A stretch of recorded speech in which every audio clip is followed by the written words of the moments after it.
the outpouring of the Spirit. Whitsun.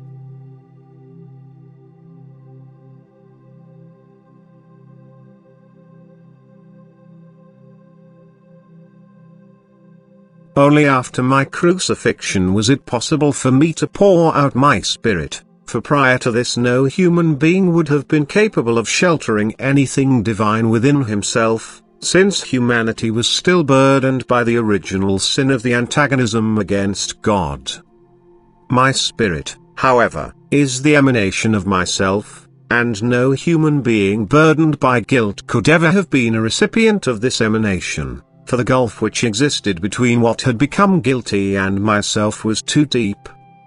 But I, in the human being Jesus, have made amends for this guilt, and everyone who accepts my act of salvation is now also able to prepare himself such that he can receive my illumination of love again, and that means that I myself can take abode in the person and as evidence of my presence can also permeate him with my Spirit. Then his thoughts and intentions will be determined by the strength of the Spirit. He cannot think and want something wrong as long as my Spirit works in him. For he completely consciously allows me to work in him, he opens himself by intimately uniting with me and thus enables me to lower the light ray of my love into his heart which illuminates everything, giving him the most bright and clear knowledge, so that the human being will emerge from his present darkness and be guided into every truth by my Spirit, as I have promised. This act of the outpouring of Spirit, which took place in my disciples in full view of all people, had to be preceded by my crucifixion. My adversary had to be defeated first so that he would no longer be able to forcibly keep people in darkness but had to release those who turned to me, who allowed themselves to be redeemed by me, that is, who consciously acknowledged my great act of mercy and wanted to partake of it. Thus death, the immense spiritual darkness, had been conquered for them. They were able to prepare themselves as vessels for the outpouring of my Spirit. Now they no longer experience strong thoughts. They recognized the truth and also fully consciously aspired to it. They emerged from the state of complete ignorance. They became enlightened. My Spirit permeated them, and now they also came closer to me again. That tiny spark of Spirit, which as part of myself had rested dormant within themselves, aspired towards the eternal Father Spirit to which it was inseparably connected. Very simply put, the connection with me, having once been voluntarily discontinued by the beings, was restored again, and a being that was once more in contact with me, the eternal light, had to be permeated by my light too, and its every thought can then only be right.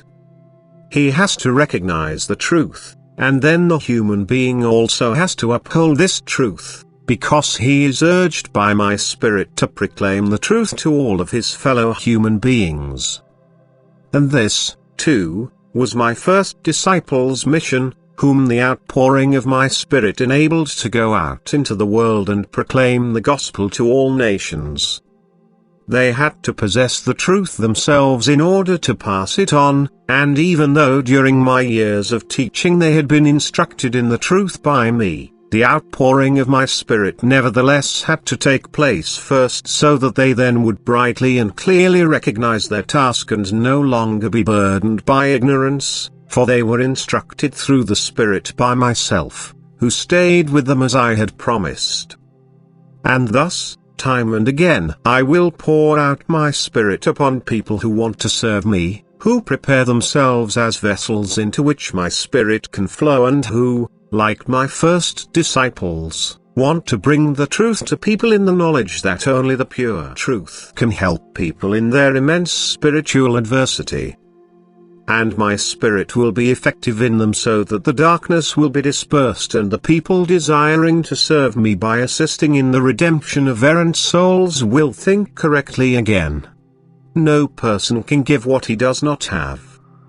However, to you, my servants, I want to give abundantly, so that you can impart it again to your fellow human beings who urgently require your support, since they will not establish the relationship with me on their own. Yet you, who know all correlations, can enlighten them and even now persuade them to change their will. And you will always be able to receive spiritual knowledge in abundance, and at all times.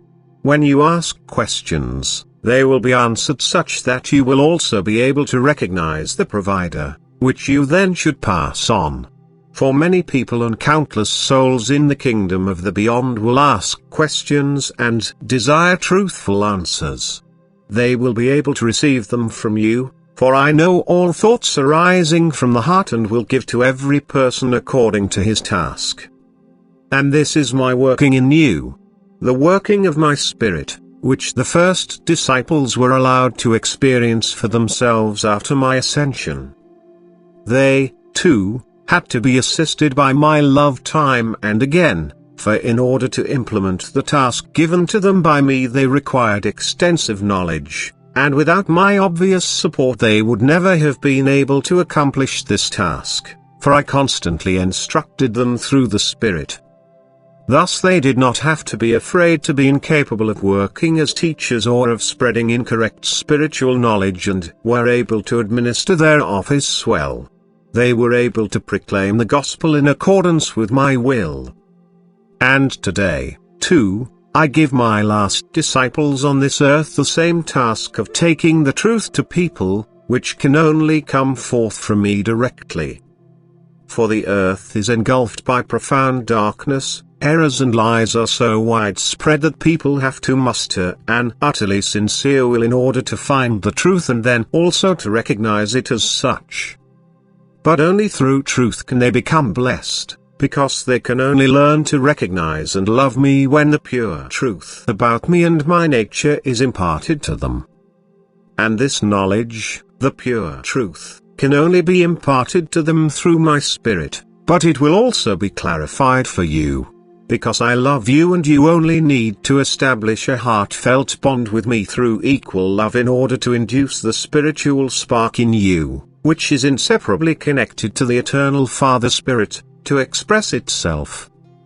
Then I can speak to you myself and place you into a state of cognition, and then you will also know what you have to do in order to achieve your goal, the unification with me, while you are still on earth. For when I instruct you myself you truly will be taught correctly, and then you will accomplish your task on earth for sure and change yourselves into love. You will adopt your fundamental nature again and be blissfully happy, as you were in the beginning. Amen.